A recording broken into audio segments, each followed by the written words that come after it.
Good morning. I think we need to look at both assassination as part of Israel retaliation and reaction to what happened in the Golan Heights in the killing of the 12 teenagers in Majd al-Shams and the ongoing war in Hamas.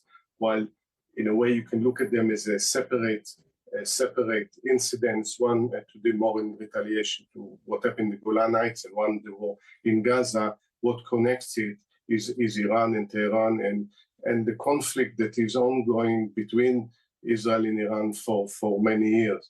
I think the meaning is it's not only the assassination itself, and we see that in the case of Beirut, Israel took responsibility, but not in the killing of Ismail Haniyeh in Tehran.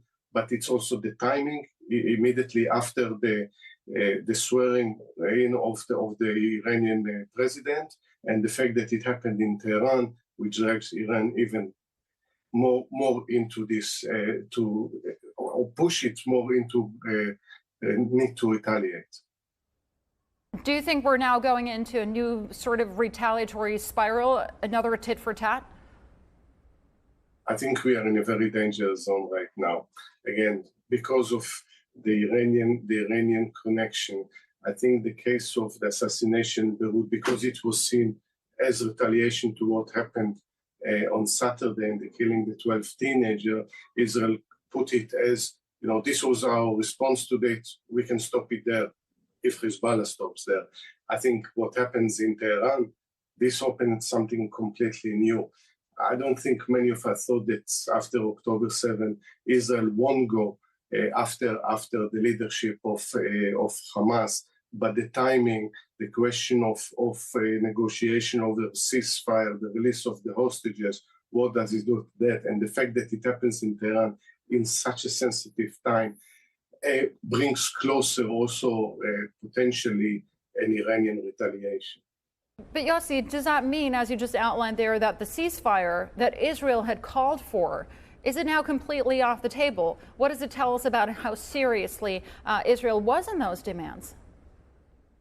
Well, probably the right-wing government in Israel said that only pressure on Hamas would bring the release of the hostages, but this is not the case. It seems that in many ways Israel gave up on the hostages, tragically so, and see its priority is having this kind of operation, more pressure in Gaza itself, looking for the heads of Hamas. They did it also in Beirut a few months ago, and it doesn't seem that Israel and under Netanyahu is heading towards a ceasefire, and not that the hostages, it's top priority. Israel has been getting a great deal of support from U.S. President Biden, but we know that the top contender for the job on the Democrat side, Harris, she's been a lot more balanced. She's been on the fence. What can Israel expect here? I think Israel will look now in the next few months, because they have to deal with not only with the nominees, but also with a president that right now is freer to express his opinion because he is not running anymore for a second term, and he was critical but more containing his criticism.